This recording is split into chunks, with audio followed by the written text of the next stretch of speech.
त्यांना असं सांगितलं होतं, अभिनयाचा व्यवसाय आणि व्यावसायिक अभिनय याविषयी मी बोलणार आहे. पण एकूणच गेल्या 17-18 वर्षात मी असं पाहिलेलं आहे की विद्यापीठ प्रशिक्षण कार्यप्रणालीमध्ये जाहीर बोलताना आपण नेहमी व्यावसायिक अभिनयाचा व्यवसाय केला पाहिजे, व्यावसायिक याच्यामध्ये आमचे हे विद्यार्थी गेलेले आहेत, अशा पद्धतीने यशस्वी झालेले आहेत वगैरे असं मानतो. पण चर्चा करायला मात्र आपण व्यावसायिकत्व कधी घेत नाही. तर ते घेतलं पाहिजे असं मला वाटतं. कारण प्रशिक्षण करून काय करणार असा प्रत्येकाला प्रश्न ऍडमिशनच्या आधी घरामधनं विचारला जातो आणि आपल्याकडे उत्तर नसतं. कारण आपल्या प्रशिक्षणामध्येच ते उत्तर नाहीये असं मला वाटतं. थेट कारण हा कौशल्य विकास करणारा असा स्किल डेव्हलपमेंट अशा प्रकारचा हा अभ्यासक्रम असून सुद्धा आपण स्किल डेव्हलपमेंटच्या अंडर मोडत नाही. आपण कायम नाट्य प्रशिक्षण एवढ्याच विषयापुरते, अत्यंत संकुचित विषयापुरते मर्यादित राहतो. पण ऍक्च्युअली इथे शिकलं गेलेलं अभिनयाचं तंत्र हे सर्व माध्यमांमध्ये वापरलं जातं. आजही तुम्ही एक लक्षात घ्या की चित्रपट माध्यम असेल, सिरियल माध्यम असेल, वेब सिरीज माध्यम असेल, डबिंग माध्यम असेल, कुठलंही जिथे जिथे वाचिक, कायिक, स्वाभाविक अभिनय वापरला जातो, केला जातो, अशा सर्व क्षेत्रातलं बीजारोपण हे नेहमीच नाट्य प्रशिक्षण कार्यशाळा किंवा नाट्य प्रशिक्षण वर्ग किंवा नाट्य प्रशिक्षण विद्यालयांमधूनच शिकवलं जातं.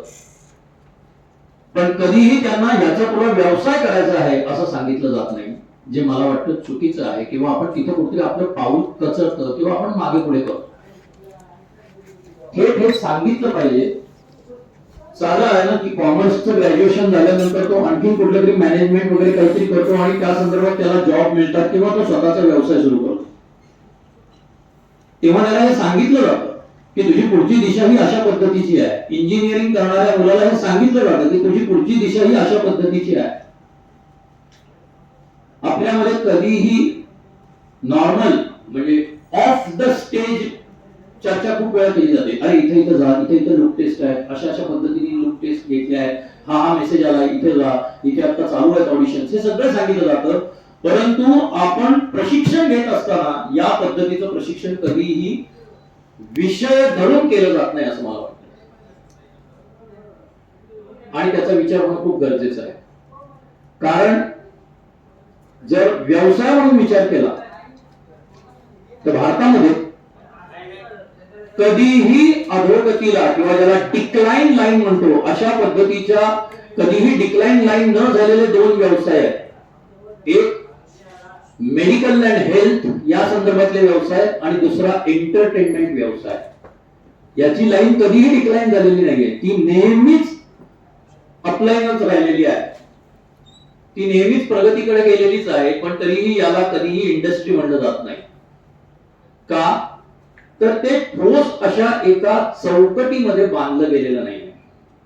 म्हणजे विठ्ठल सरांना एक विनंती की आता कुलगुरूंनी मान्य केलं की आपण डिसेंबर मध्ये इथे एक मोठी परिषद आयोजित करणार आहोत.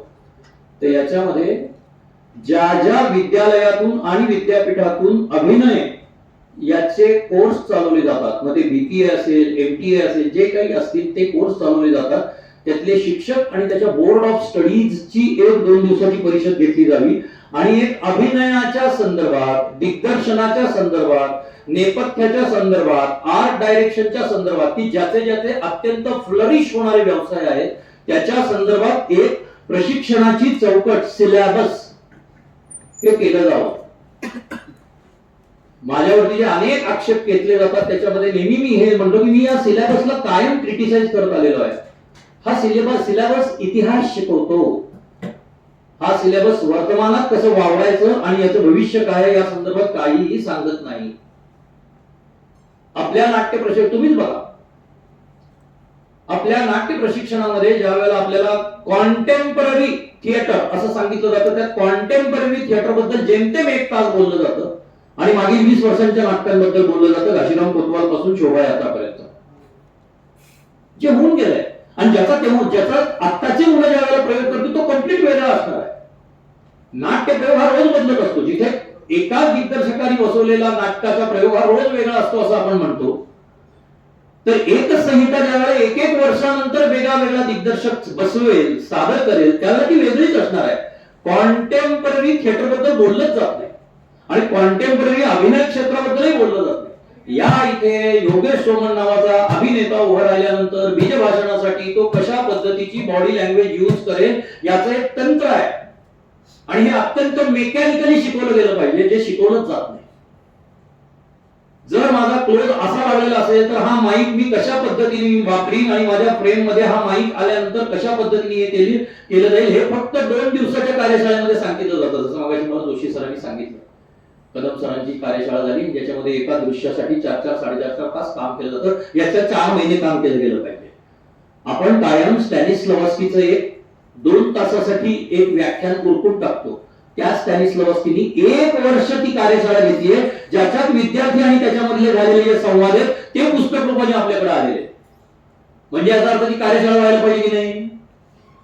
ती होत नाही. आपण फक्त स्टॅनिस्लावस्कीच्या अभिनय प्रशिक्षण कार्यपद्धतीबद्दल त्या पुस्तकाला अनुलक्षून जे असेल ते बोलतो. माझं म्हणणं इथं प्रत्येक जण ज्यावेळेला उभा राहतो तो दिग्दर्शक आणि तो कलाकार स्टॅनिस्लावस्की आणि त्याचा विद्यार्थी असतो. जसं मी आमच्या शिक्षकांच्या बाजूने युजीसी मध्ये आता भांडतोय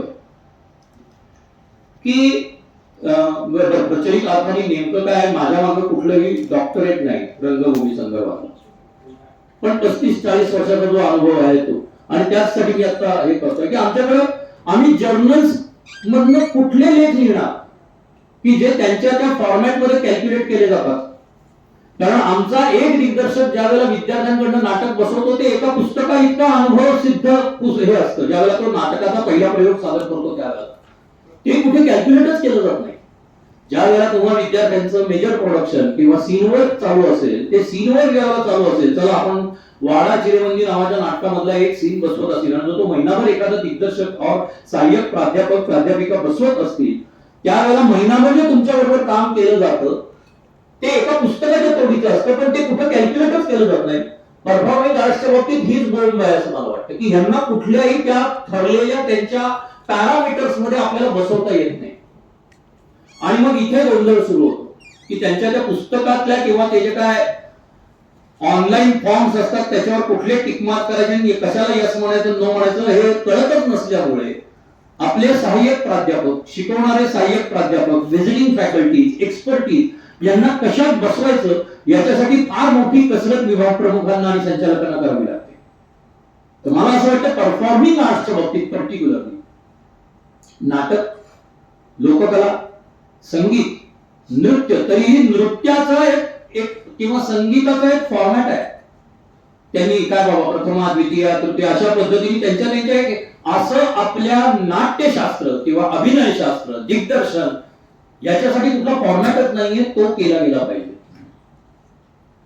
विद्यार्थ्यांनी या बाबतीत क्लिअर व्हायला पाहिजे असं मला वाटतं की मला नक्की काय करायचं. 2 गोष्टी, तुम्ही रिसर्च वर्क मध्ये जाऊ शकता आणि तुम्ही परफॉर्मिंग आर्ट मध्ये आपल्या अभिनयाचा व्यवसाय करू शकता, ज्यासाठी आपण 3 वर्ष आणि पुढे एमए केलं तर 2 वर्ष घालवणार आहोत, त्या शिक्षणासाठी घालवणार आहोत. तर ती कशासाठी घालवणार आहोत? सगळेच जण जर प्राध्यापक व्हायला लागले नेट सेटच्या परीक्षा देऊन, तर नंतर बालवाडीला शिकवायची वेळ येणार आहे प्रत्येकाला. आणि मग या क्षेत्राला उपयोग काय? 5 वर्ष तुम्ही घालवल्याच्या तुमच्या टॅलेंटचा 2 प्रकार असतात ना. काही जण असंही नाही होता कामा, म्हणजे जसं आपल्या इथे क्रिकेटच्या बाबतीत म्हणलं जातं की रणजी पर्यंत गेला, तिथं काही घडलं नाही म्हणल्यानंतर क्रिकेटचं प्रशिक्षण वर्ग सुरू केले. स्विमिंग साठी गेला, तिथं कुठं शर्यतीमध्ये काही झालं नाही, काही नाही म्हणल्यानंतर स्टेट लेवलला काही झालं नाही, मग इकडे आपल्या इथल्या टँक मध्ये स्विमिंग कोर्सेस सुरू केले. असं अभिनयाचं नसतं आणि असं होताही कामा नाही. सो मला असं विद्यार्थ्यांच्या बाबतीत असं वाटतं की आपण क्लिअर थॉटनी जायला पाहिजे. जसं मॅडमनी मगाशी उल्लेख केला की माझं पहिलं वर्ष जे होतं ज्याच्यामध्ये मी प्रकाश पारखी नावाच्या सरांचा नाट्य, अभिनय आणि व्यक्तिमत्व विकास याच्यामध्ये ज्यावेळेला गेलो, तिथे पहिलाच डिबेट, कारण तेव्हा मी बऱ्यापैकी मोठा होतो, डिप्लोमा करून गेलेलो असल्यामुळं हात वर करून बोलायला तसा घाबरत नव्हतो. आणि त्यावेळेला मी त्यांना पहिला प्रश्न हा विचारला की तुम्ही मला फक्त व्यक्तिमत्व विकासापुरतं का मर्यादित करताय? जर मी इथनं पुढे काय वर्ष, 1.5 वर्ष, 2 वर्ष नाट्य अभिनयाच्या संदर्भात तुमच्या संस्थेत काम करणार असेल, तर मला नाटकामध्ये, चित्रपटामध्ये भूमिका मिळवण्यासाठी काय करावं हे काय या प्रशिक्षण वर्गात सांगितलं जात नाहीये. काही झालं की फक्त नाही तू छान बोलायला लागशील, तू छान उभं राहायला लागशील, उभं कसं राहावं हे आपल्याला कळतं. ते कालांतराने अनुभवाने कळतच जातं. पर्टिक्युलरली नाटकाचा अभिनय शिकण्यासाठी ज्या वेळेला मी येतो, दिग्दर्शन शिकण्यासाठी जेव्हा मी येतो, त्यावेळेला माझ्या डोळ्यासमोर डोक्यात पक्का विषय हा असला पाहिजे की मला याचा व्यवसाय करायचा. आणि नाहीतर मी पैसे आणि वेळ का वाया घालवतो, म्हणजे शिकवतात त्यांचाही वेळ का वाया घालवतो. एकदा आपण नक्की काय करायचं हे ठरल्यानंतर याच्यातलं गांभीर्य आपल्या लक्षात येत असं मला वाटतं. मी अनेक प्रकारचे विद्यार्थी सध्या विद्यापीठातून वेगवेगळ्या ठिकाणी जेव्हा प्रशिक्षण कार्यशाळा घ्यायला जातो तेव्हा बघतोय, ते खूप संभ्रमात असतात किंवा ते ठामपणे त्यांच्या मनातला विचार मांडायला कचरत असतात. मी आजही सांगतो की आपण आतापर्यंत जे शिकतो आहोत हे चूक आहे का, तर नाही, पण हा इतिहास आहे. अभिनयाचं तंत्र आणि मंत्र जर शिकायचं असेल तर आज अभिनय काय आहे, आज आपल्याला अभिनय करायचा झाला तर काय पद्धतीचं आपल्या अंगामध्ये गुण अवलंबिले पाहिजेत, व्यवसाय करण्यासाठी काय केलं पाहिजे, हे फक्त डोक्यात आपल्या आल्याशिवाय आणि हेच शिकल्याशिवाय आपण पुढे काही करू शकणार नाही. याच्यासाठी तर सगळ्यात महत्वाचं विद्यापीठ स्तरावरती जो प्रयत्न मी करतो आहे 2 वर्ष सोडून, तसं मला असं वाटतं की याच्यामध्ये तो विषय नाही आहे, त्यामुळे मी घेणार आहे की 2 वर्षाचा इतका मोठा सेटबॅक ह्या व्यवसायाला बसलेला आहे. सर्वच त्यातल्या त्यात फक्त सिरियल व्यवसाय हळूहळू इकॉनॉमी जनरेट करायला लागलेला आहे. पण अजूनही चित्रपट आणि नाटक, प्रशांत नामलेची नाटकं सोडून द्या, ती चालणारच आहे. पण तुमच्या आमच्यासाठी नाटक या व्यवसायाचं कंबरड मोडलंय. कारण कुठल्या क्षणी पुन्हा बातम्या आणि रोगांच्या संख्या वाढायला लागतील आणि खाली स्ट्रीप यायला लागेल हे आपल्याला माहित नाही अजूनही. आता सुरू झाले का परत. सो त्यामुळे प्रेक्षकच घाबरलेला आहे आज इथे येण्यासाठी. सो त्याच्यासाठी आपण काय केलं पाहिजे, आणि मग इथून पुढे हे पुन्हा उभारी करायला आणि आपला अभिनय आपल्याला पैसे द्यायला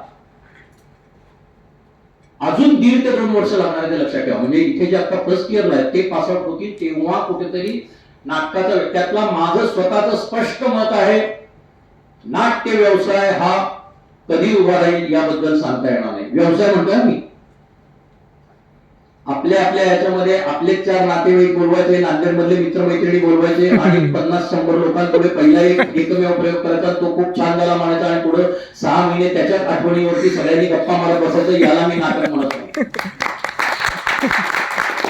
एक प्रयोग झाला, 2 दिवसानंतर चुका सुधारून दुसरा प्रयोग, तिसरा प्रयोग, 4थ्या प्रयोगापासून 6 दिवसाच्या प्रयोगाच्या दौऱ्यावर जोपर्यंत तुम्ही जात नाही तोपर्यंत तुम्ही ना नाटक शिकणार आहात ना अभिनय शिकणार आहात. हे मी बोलतो कारण आज माझे विद्यार्थी मध्य प्रदेशमध्ये 7 दिवस झाले दौरा करतायत. पुन्हा तानात सेट लावण्यापासून सेट काढण्यापर्यंत कशा पद्धतीने काढायला पाहिजे हे ते तिकडे शिकतायत. ते कधी 10 स्पॉट मध्ये ग्रुपिंग करावं लागतं, अन्यथा 1000चे 2 हॅलोजन लावतात आणि आपल्याला करावं लागतं. या दोन्ही सर्कमस्टन्सेस मध्ये नाटक करावं लागतं. आणि नाटक ही गोष्ट अशी की प्रेक्षकांपर्यंत फक्त आपल्याला कंटेंट आपल्या अभिनयाच्या द्वारे पोहोचवायचं आहे. सो अभिनय महत्वाचा आहे.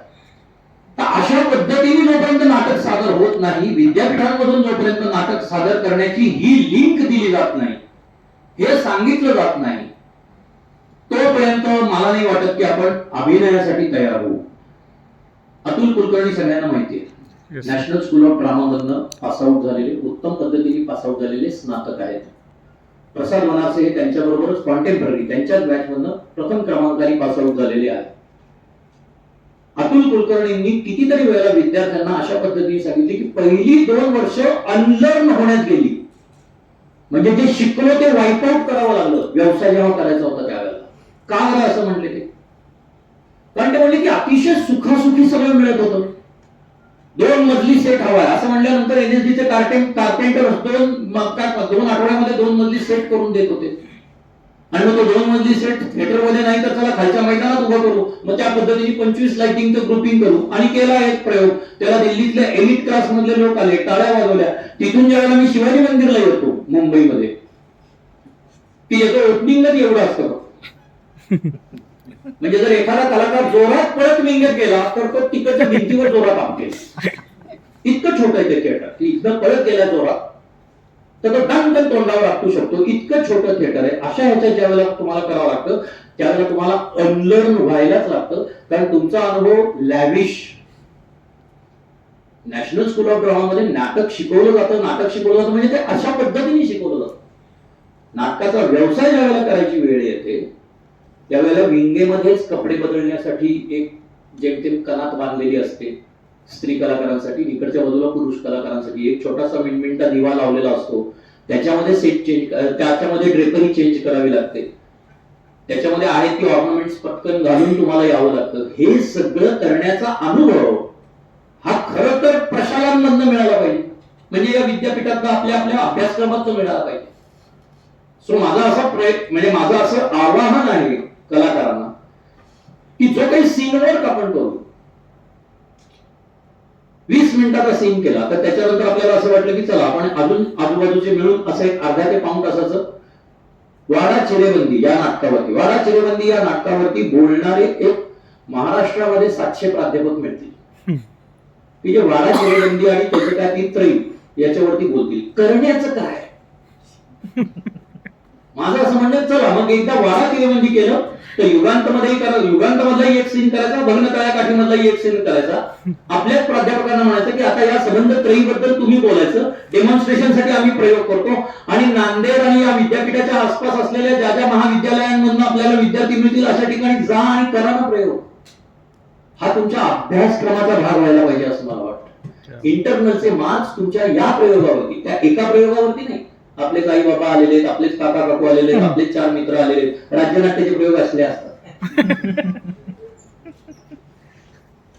तसे नाही, एकदम नवा प्रेक्षक की ज्याला कदाचित नाटकही नवीन आहे, नाटकाचा अभिनयही नवा आहे.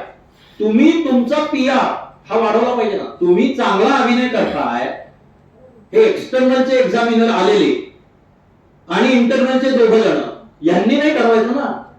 जिथे तुम्हाला व्यवसाय करायचा आहे त्या प्रेक्षकांनी हे ठरवलं पाहिजे की हा अभिनय चांगला करतोय का वाईट करतोय.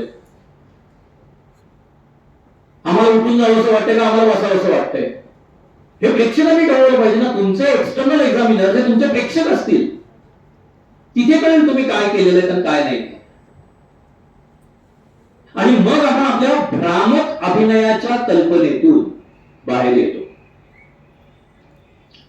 माझं बरोबर उलट झालं मित्रांनो की मी आधी 30 ते 35 वर्ष नाटक बाहेर केलं उघड्यावर आणि मग मी त्या विद्यापीठाच्या चौकटीमध्ये येऊन बसलो.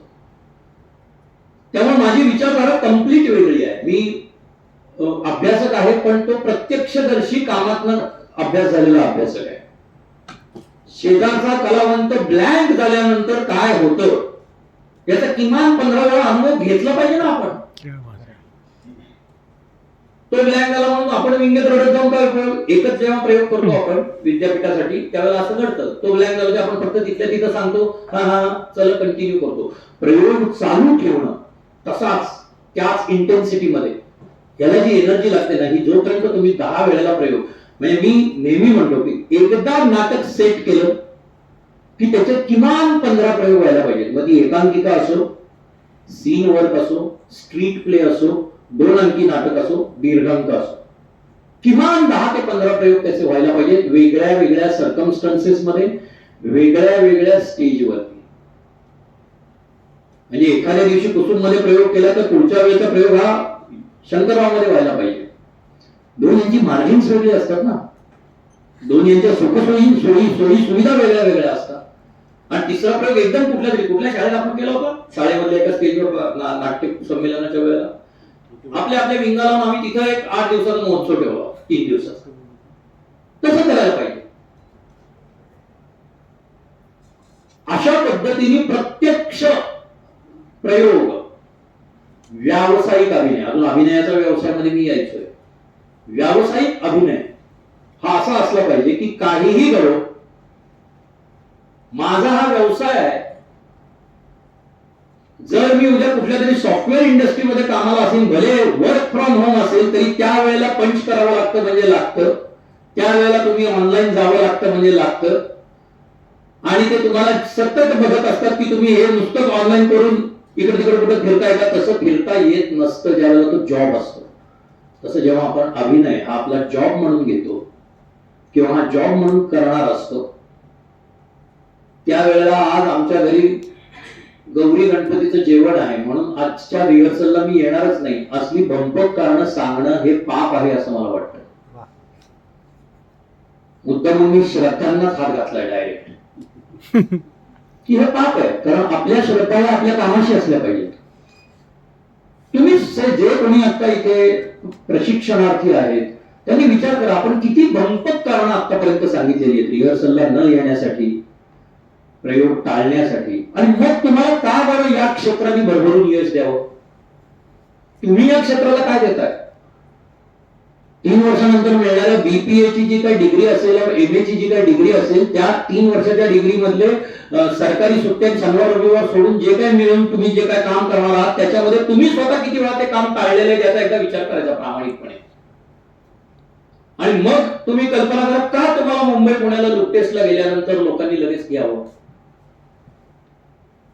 लुक टेस्ट साठी 50 लुक टेस्ट इथे करा, त्याच्यासाठीचा वेगळा तास तुमच्या टाइम टेबल मध्ये करा, आणि काही गरज नाही अशा पद्धतीच्या स्टँड वरती सगळा मोबाईल लावला तरीही तुम्हाला लुक टेस्ट देता येतं, कारण लुक टेस्ट आजकाल तशाच घेतल्या जातात. सो बॅकलाइट म्हणजे काय आणि फ्रंट लाईट म्हणजे काय, नॅचरल लाईटचा सोर्स काय द्यायचा याचं तुम्हीच 50 ते 100 वेळा ऐकून स्वतःच्या 50-100 लुक टेस्टचा डाटा तयार करा. काहीच प्रॉब्लेम येणार नाही तुम्हाला लुक टेस्ट मधनं पास व्हायला.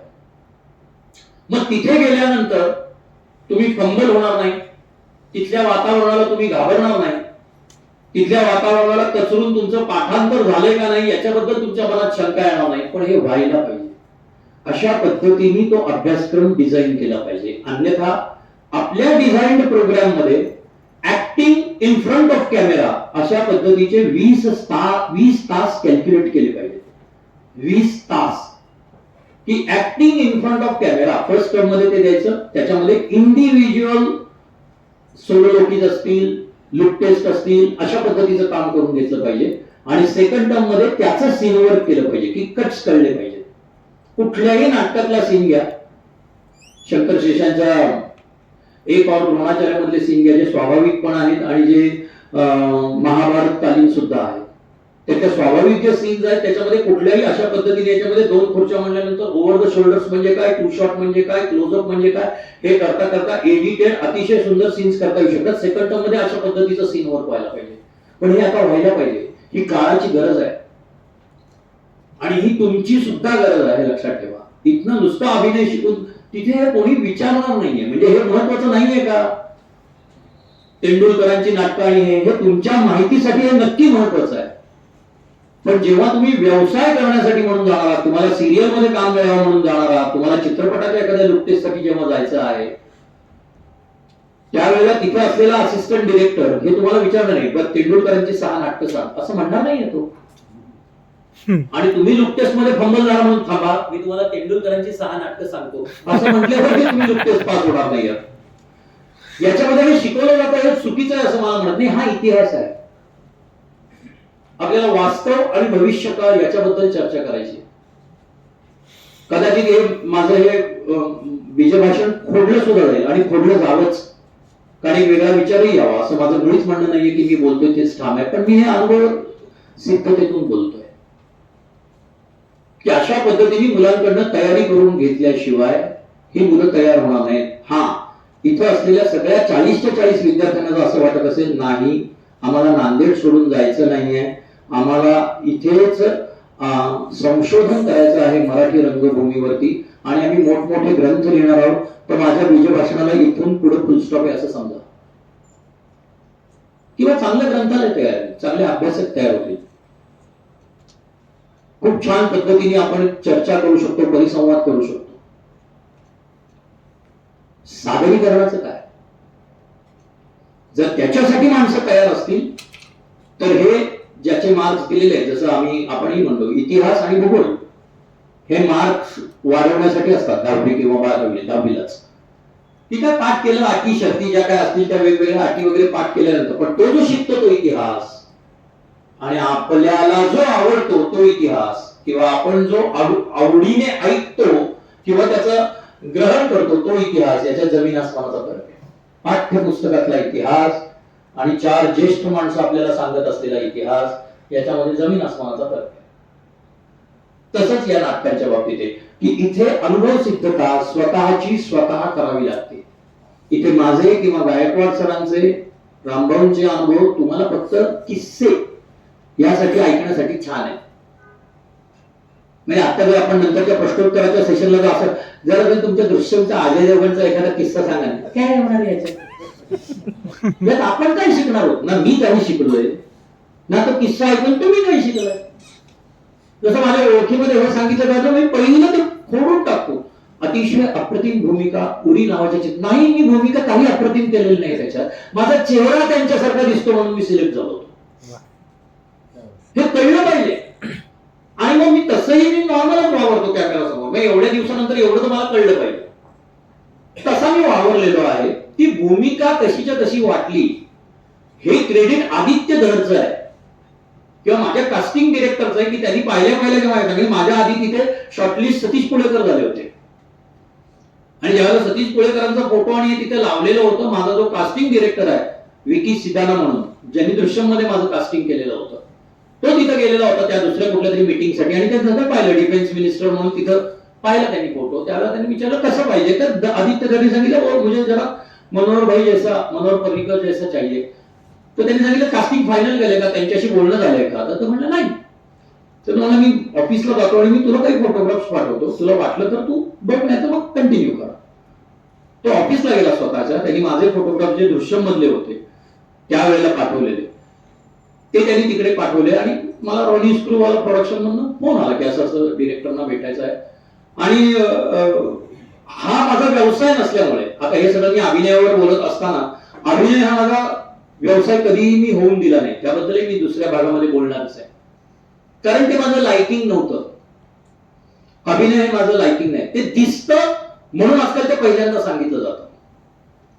ऍक्च्युली माझं लायकिंग हे लेखन आहे, त्यानंतर दिग्दर्शन आहे, त्यानंतर प्रशिक्षण आहे आणि सगळ्यात शेवटी माझा ऑप्शन अभिनय आहे. कारण अभिनय is a craft work, nothing else.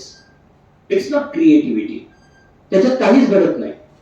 Creatively काम केलं जातं, ते लेखनामध्ये केलं जातं, दिग्दर्शनामध्ये केलं जातं, प्रशिक्षणामध्येही केलं जातं. अभिनय हा क्राफ्ट वर्क आहे. त्याला दिग्दर्शकांनी दिलेल्या मर्यादेमध्ये अभिनय करायचं स्वातंत्र्य असतं, पण मर्यादा घालून दिलेल्या असतात. सो त्यामुळे मला ते फारसं आवडत नसल्यामुळे मी एक सिरियल संपली की दुसरी सिरियल शोधण्यासाठी भराभरा जाणं, अमुक करणं असं करत नाही, केलंच नाही आणि अजूनही करत नाही. आता तर मला वेळ होत नाही, त्यामुळे डेली सोप मी करतच नाही. तर तेव्हाही दृश्यम झाल्यानंतर मी शांत होतो. ती दिल्या तरी तो सुखीला नावाची सिरियल केलेली होती आणि त्याच्यानंतर मी शांत होतो. मग हा प्रोजेक्ट आला आणि विचारलो बाबा असं असं आहे, तुम्ही करणार का त्याच्यामध्ये काम? ते तर माझ्या आवडीचं, म्हणजे प्लॉटच माझ्या आवडीचा होता. जी भूमिका, ज्या भूमिकेसाठी मला हे करत होते ती भूमिका माझी आदर्शवत एका राजकीय नेत्याची भूमिका होती, मला आदर्शवत असलेल्या. त्यामुळे मी हो म्हटलो. त्यांनी मला दारातनं आत येताना ऑफिसमध्ये पहिलं सांगितलं, सगळी मिळून फक्त 6 वाक्य आहेत तुम्हाला संबंध सिनेमात, पण तुम्ही त्या सगळ्या प्रोसेसमध्ये सतत आहात. म्हणजे मनोहर भाई सुद्धा या संबंध प्रोसेसमध्ये 6च वाक्य बोललेले असणार आहेत, कारण ते प्रोजेक्ट त्यांचं नव्हतंच, ते डोवालजींचं होतं, अजितजींचं होतं. सो त्याच्यामध्ये ते जास्त बोललेले, पण तुम्ही सरकारतर्फे असलेले साक्षीदार आहात, प्रतिनिधी आहात, त्यामुळे तुम्ही त्यातल्या प्रत्येक गोष्टीमध्ये सहभागी असणार. सो माझ्यासाठी तो प्रश्नच नव्हता, त्यामुळे मी वावरलो तसा. त्यांनी त्याच्याप्रमाणे सगळे अटायर्स दिले आणि लोकांना वाटलं की, काही जणांना तर असं वाटलं मनोहरजींनीच काम केलेलं आहे, इतकं ते साधर्म्य त्यांना वाटलं. त्यात माझ्या अभिनयाचं काही कौतुक नाही, तसं दिसलो म्हणून. सो अशा पद्धतीने आपण आपल्याशी खूप प्रामाणिक राहिलं पाहिजे असं मला वाटतं. म्हणजे मी नेहमी म्हणतो ना की जो मी नाटकात अभिनय केला, जे मी तुकाराम महाराज सादर करताना जे त्या कॅरेक्टर बद्दल आणि याच्याबद्दल अभ्यास कसा करायचा हे बीजभाषणानंतरच्या आपल्या ह्याच्यात मी सांगत जाणार आहे की नुसतं तुकाराम महाराजांचं दिलीप पुरुषोत्तम चित्र्यांनी त्यांच्या लिहिलेल्या अभंगांचं विवेचन वाचणं किंवा सदानंद मोऱ्यांनी लिहिलेलं वाचणं किंवा कुठली तरी एखादी कादंबरी त्यांची वाचणं म्हणजे अभ्यास नसतो. अशा कॅरेक्टर्स जेव्हा आपण करतो त्यावेळेला त्याची नक्की त्या कॅरेक्टर्सची डिमांड काय आहे, ते सादरीकरण काय आहे.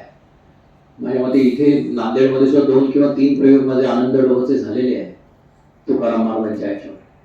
सो त्याच्याबद्दलही बोलणं किंवा चाणक्यासारखी भूमिका केलेली होती. सावरकरांची भूमिका प्रश्नच नाही, आपण ती माझ्या जवळचा विषय असल्यामुळे आपण तो तेवढा चांगलं करणार.